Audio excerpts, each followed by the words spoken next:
Good day to one and all. ఇవాళ మనము happiness poem గురించి చెప్పుకుందాం. హ్యాపీనెస్ అనే పోయాన్ని రాసిన వారు కార్ల్ అగస్ట్ శాండ్బర్గ్. పోయం గురించి చెప్పుకునే ముందు పోయం రాసిన కవి గురించి తెలుసుకుందాం. కార్ల్ అగస్ట్ శాండ్బర్గ్ గారు 1878లో జన్మించి 1967లో మరణించారు. ఈయన ఒక ఫేమస్ అమెరికన్ పోయెట్. ఈయన గారికి 3 పులిట్జర్ ప్రైజెస్ వచ్చాయి. అంటే ఆయన యొక్క మంచి పుస్తకాల వల్ల, రచనల వల్ల ఆయనకు పులిట్జర్ ప్రైజెస్ 3 సార్లు ఇవ్వడం జరిగింది. బయోగ్రఫీ ఆఫ్ అబ్రహాం లింకన్ రాసిన తర్వాత ఈయన చాలా వరకు ఫేమ్ అయ్యారు. అంటే ఆయనకు పేరు తెచ్చి పెట్టిన పుస్తకం బయోగ్రఫీ ఆఫ్ అబ్రహాం లింకన్. దాని ద్వారా ఈయనకు మంచి పేరు వచ్చింది. శాండ్బర్గ్ గారు ఒక ఎక్సలెంట్ స్టూడెంట్గా ఉన్నారు. ఆయన చిన్నప్పుడు బాగా చదువుకునే సమయంలో టైమింగ్ బాలేక అనుకోవచ్చు, లేకపోతే జీవితంలో కొన్ని సిచ్యువేషన్స్ల వల్ల ఆయన చదువు మానేయాల్సి వచ్చింది. తన పొట్టతెరువు కోసము ఆయన చాలా కృషి చేశారు, శ్రమపడ్డారు. ఆ శ్రమల్లో ఆయన పేపర్ బాయ్గా పనిచేశారు. మిల్క్ డెలివరీ బాయ్, పాలు ఇంట్లో తెచ్చి డెలివరీ చేసే అబ్బాయిలాగా కూడా ఆయన పనిచేశారు. ఇంకా ఎన్నో షాప్స్లలో, బార్బర్ షాప్స్లలో కూడా అసిస్టెంట్గా పనిచేశారు. చిన్న చిన్న పనులతో ఆ యొక్క బాల్యకాలంలో ఎంతవరకు ఆయన సంపాదించుకునేవారంటే ఆయన కడుపు నిండేటట్టుగా ఆయన చిన్న చిన్న పనులు చేసుకుంటూ జీవించేవారు. ఈ యొక్క జీవితంలో ఆయన ఎన్నో అనుభవాలు సంపాదించుకున్నాడు. ఆ అనుభవాలని ఆయన పెన్ ద్వారా పోయమ్స్లలో, అంటే పద్య రూపంలో మరియు ఎన్నో చిన్న చిన్న స్టోరీస్తో ఈయన తన యొక్క అనుభవాన్ని లెర్నర్స్కి అప్పచెప్పారన్నమాట. ఒక పెయింటర్గా పనిచేశారు. కనీసం పని అనేది లేకుండా, మొహమాటం పడకుండా ఎన్నో పనులు చేసుకుంటూ జీవితాన్ని సాగనంపారు. సో అలాంటి కఠినమైన జీవితం జీవించే మనిషి ఎన్ని అనుభవాలు కూడి ఉంటాయో మనము చెప్పాల్సిన అవసరం లేదు. ప్రతి అనుభవంలో ఘనత చెందిన మనిషి కార్ల్ అగస్ట్ శాండ్బర్గ్. ఆ తర్వాత పెద్దయ్యాక ఆయన జర్నలిజం ఎంచుకున్నారు.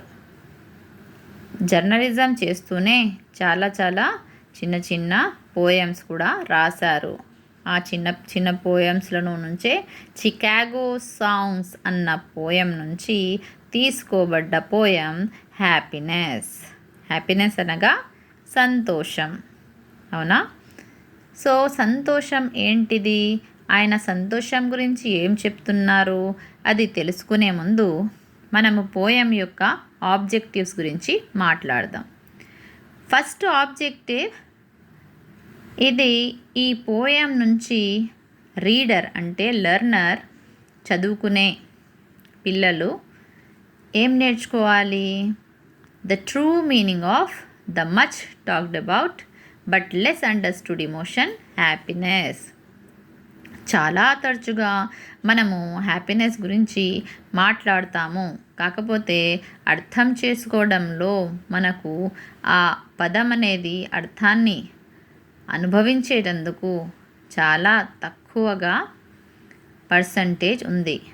అంటే ఎక్కువ మనుషులు దీనిని మాట్లాడతారే తప్ప చాలా తక్కువ మంది దీనిని అర్థం చేసుకుంటారు అనేది కార్ల్ అగస్ట్ శాండ్బర్గ్ గారు చెప్తున్నారు. To prove the learners that living and experiencing matter lot. ఈ పోయం ద్వారా ఆయన మనకు ఏం చెప్పాలనుకుంటున్నారంటే మన మనిషి యొక్క జీవితంలో జీవిస్తూ అనుభవాలు తెచ్చుకునేవే చాలా మ్యాటర్. అంటే అది ఒక పెద్ద విషయము. దానిని చిన్న విషయంగా మనము తీసి పడేయకూడదు. సో లివింగ్ అండ్ ఎక్స్పీరియన్సింగ్ చాలా ప్రాధాన్యత కలిగిన విషయము మన జీవితంలో. To tell them the value of example as against percept. దీనినే చాలా వివరంగా చెప్పుకోవడానికే ఈ యొక్క పద్యం రాయబడింది. Happiness. Okay, so I hope you people have understood the poet introduction as well as objective కదా. పోయెట్ ఇంట్రొడక్షన్ మరియు ఆబ్జెక్టివ్ మనం తెలుసుకున్నాము. ఇప్పుడు పోయం చదువుదాం. I asked the professors who teach the meaning of life to tell me what happiness is. And I went to famous executive who was the work of thousands of men. They all shook their heads and gave me a smile as though I was trying to fool with them. And then one Saturday afternoon I wandered out along the Des River. And I saw a crowd of Hungarians under the trees with their women and children and a keg of beer and an accordion. So ఈ పోయాన్ని చూస్తే మనకు ఎలా ఉంది, చాలా simple లాంగ్వేజ్లో free వర్డ్స్లో రాయబడిన poem happiness. ఈ యొక్క పద్యం ద్వారా స్టార్టింగ్ ఆఫ్ ద పోయం అనేది పోయం స్టార్టింగ్లో ఫస్ట్ 2 లైన్స్ ఇంటరోగేటివ్స్గా ఉన్నాయన్నమాట.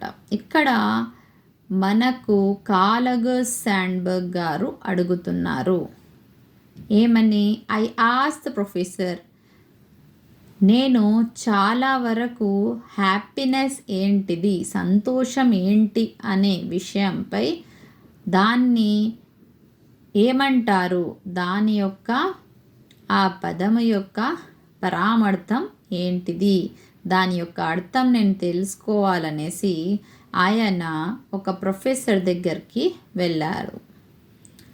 ఒక ప్రొఫెసర్ తర్వాత ఇంకో ప్రొఫెసర్ అందరినీ ఒకే ప్రశ్న తరచుగా వెళ్ళి అడిగారు. సార్, హ్యాపీనెస్ అంటే ఏంటిది, సంతోషం అంటే ఏంటిది, కాస్త చెప్పగలరా? ఈయన యొక్క ఆ ప్రశ్నను విని అది ఎంత సింపుల్గానైనా వాళ్ళు దానికి సరిపడంతగా తగ్గట్టుగా లేదా మన కాలగస్ శాండ్బర్గ్కి సంతోషపడేటట్టుగా సమాధానం ఆయనకు రాలేదు. ప్రొఫెసర్స్ అంటే చాలా వరకు యూనివర్సిటీస్లో చదువు చెప్పేవారు. దేని గురించి, మీనింగ్ ఆఫ్ లైఫ్, జీవితం అంటే ఏంటి అనే అంశంపై వాళ్ళు ప్రజలకి, స్టూడెంట్స్కి నేర్పుతారన్నమాట. సో వీళ్ళ దగ్గర ఆయన సంతోషం ఏంటి సార్ అని అడిగితే ఆయనకు అర్థమయ్యేటట్టుగా వాళ్ళు చెప్పలేకపోయారంట. సో ఆయన చాలా డిసప్పాయింట్ అయ్యారు. ఆ తర్వాత ఆయన ఆలోచించారేమనగా, నేను ఎగ్జిక్యూటివ్స్ దగ్గరికి వెళ్ళి ఇదే ప్రశ్న అడగాలి. ఎందుకంటే ఎగ్జిక్యూటివ్స్ అనేవాళ్ళు చాలామందికి జాబ్స్ ఇస్తూ వాళ్ళకు బాస్గా పనిచేస్తారు కదా. సో వాళ్ళ దగ్గర ఈ యొక్క చిన్న ప్రశ్నకి సమాధానం నాకు ఖచ్చితంగా దొరుకుతుంది అని భావిస్తూ ఆయన ఎగ్జిక్యూటివ్స్ దగ్గరికి వెళ్ళి, సార్, హ్యాపీనెస్ అంటే ఏంటి అని అడిగారంట. దానికి వాళ్ళు సమాధానం ఇవ్వలేక they all shook their heads, తల ఊపి మరీ నవ్వారంట. అలా స్మైల్ ఇచ్చుకుంటూ, ఏంటి హ్యాపీనెస్ అంటే నీకు తెలీదా, ఇంత చిన్న విషయానికి మమ్మల్ని అడుగుతావెందుకు, అంటే మేము ఫూల్స్ అనుకుంటున్నావా అని ఎదురు ప్రశ్న వేశారు. అంటే ఈయనకు అక్కడ కూడా హ్యాపీనెస్ ఏంటి అనే సమాధానం దొరకలేదు. దానితో ఆయన చాలా నిరాశపడ్డాడు. అరే, ఇంత పెద్ద మనుషుల్ని కూడా అడిగినా నాకు ఇంత చిన్న ప్రశ్నకి సమాధానం దొరకట్లేదేంటి, నిజంగా హ్యాపీనెస్ ఏంటి అని ఆలోచించుకుంటూ ఉన్నారు. ఒకరోజు సండే. ఆయన అసలు పని పాట లేకుండా ఏం చెయ్యాలి అని తోచక ఒక రీవర్ దగ్గరికి వెళ్ళారు. అది యుఎస్లో ఉన్న డిస్ప్లేన్స్ రీవర్. ఆ రీవర్ యొక్క ఒడ్డున, రీవర్ అంటే తెలిసిన విషయమే కదా, చెరువు. డిస్ప్లేన్ చెరువు దగ్గరికి వెళ్ళి చెరువు దగ్గర అలా నడుస్తున్నారు. అలా ఖాళీగా నడిచేటప్పుడు ఆకాశాన్ని మరియు అక్కడ ఉన్న వాతావరణాన్ని చూసి ఆయన చాలా హ్యాపీగా ఫీల్ అవుతున్నాడు. సో అప్పుడే ఆయనకు ఒక ఫ్యామిలీ, హంగారియన్స్ ఫ్యామిలీ కనిపించింది ఒక చెట్టు కింద. ఆ డిస్ప్లేన్స్ చెరువు దగ్గర ఒక పెద్ద చెట్టు కింద హంగారియన్స్ అనే వాళ్ళు వాళ్ళ యొక్క పిల్లలతో, పాపలతో మరియు వాళ్ళ యొక్క భార్యతో చాలా ఆనందంగా మ్యూజిక్ పెట్టుకొని ఒక చేతిలో ఒక కంటైనర్స్ చేతిలో కంటైనర్స్ అంటే కెగ్ అన్నమాట. ఇది those we will have liquor. So చేతిలో పట్టుకొని డ్యాన్స్ చేస్తూ నవ్వుతూ ఎంతో సరదాగా గడుపుతున్నారు. వాళ్ళని చూసిన వెంటనే ఆయనకు ఒక ఆలోచన తట్టింది. ఆ ఆలోచన ఏంటంటే, అరే, హ్యాపీనెస్ ఇదే కదా, మన వాళ్ళతో సంతోషంగా జీవించడమే హ్యాపీనెస్. హ్యాపీనెస్ అనేది మన వాళ్ళతో మన వాల్యుబుల్ టైంని ఎప్పుడైతే స్పెండ్ చేస్తామో ఆ యొక్క భావం మన హృదయాన్ని ఎంతగానో ఆకట్టుకుంటుందో ఆ భావమే హ్యాపీనెస్. అదే నిజమైన సంతోషం. సంతోషం అంటే డబ్బుతో కూడి తెచ్చుకునే వస్తువు కాదు. అది మనకు ఎక్కడా దొరకదు. అది మనలోనే ఉంటుంది. మనము మన వాళ్ళతో మంచిగా ఉంటూ వాళ్ళతో సంతోషంగా గడిపే సమయమే సంతోషం అని ఆయనకు బాగా తెలిసిపోయింది. అయితే ఇక్కడ లెర్నర్స్కి చెప్పేది అదే. డబ్బు నుంచి, సంపాదన గురించి వచ్చే ఏదైనా అవుట్కమ్ అనేది సంతోషం కాదు. సంతోషం అనేది పేదరికం వాళ్ళకి సొంతం కాకుండా జస్ట్ చాలా వరకు రిచ్ ఉన్న వాళ్ళకి పరిమితం అని అనుకోవడం తప్పు. మనం ఏ పని చేసినా దానిలో మనం ఒకవేళ సాటిస్ఫై అయినట్లయితే, అది మనల్ని ఆకట్టుకునేలా ఉన్నట్లయితే అదే సంతోషం. ఇక్కడ చాలా అద్భుతంగా వెల్లడించిన మీనింగ్ సంతోషం అంటే దానికి మనము ఇలా చెప్పొచ్చు, happiness is living in the present feeling. Happiness is not wealth or success or fame. Said by Karl Marx. Karl Marx, who said? Yes, said by Carl August Sandburg, right? So here's some of the vocabularies. Glossary ఉంది కదా, ఇది గ్లాసరీని బాగా చదువుకోవాలి. Professor అంటే మంచిగా సీనియర్గా ఉన్నవాళ్ళు, యూనివర్సిటీలో చదువు చెప్పేవారు. ఎగ్జిక్యూటివ్స్ టాప్ లెవెల్లో ఉండేవారు. బాస్ ఆర్డర్స్ ఇచ్చేవారు అంటే సుపీరియర్ పీపుల్. షూక్ మన తలని అవునా కాదా అని అలా ఊపే దాన్నే షూక్ హెడ్ అంటారు. వ్యాండర్ పనిపాట లేకుండా తిరగడం. డిస్ప్లేన్ ఇక్కడ యుఎస్ చెరువు. కెగ్ ఏ కంటైనర్, దేనిలో అయితే లిక్కర్ వేయడం జరుగుతుందో అదే కెగ్. అకార్డియన్ అంటే a music instrument. So this are the meanings. ఆ తర్వాత ఇక్కడ రెండే ప్రశ్నలు ఉన్నాయి. 2 ప్రశ్నలు కూడా చాలా ఇంపార్టెంట్, ఎగ్జామ్ కోసం ఖచ్చితంగా నేర్చుకోవాల్సిన question answers. First, explain the narrator's experience in finding out what happiness is. Second, the narrator seeking help one better is understanding that listening to justify the statement with reference to the poem happiness. So ఈ రెండు ప్రశ్నలు చాలా ముఖ్యమైనవి. ప్రశ్నల సమాధానం రాసేటప్పుడు కొంతవరకు మనము ఆథర్ ఇంట్రొడక్షన్ రాస్తే మనకు మంచి మార్కులు వచ్చే అవకాశాలు ఉంటాయి. సో మనం ఎంతవరకు ఏ పాయింట్స్ రాయాలి?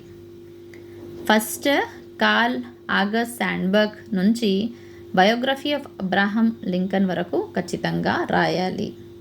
ఆ తర్వాత ఆయన చేసిన ఆడ్ వర్క్ గురించి కూడా రాయాలనుకుంటే మనం రాయొచ్చు. లేదంటే last point, he took up journalism and produce quite a few poems also. This is the last point.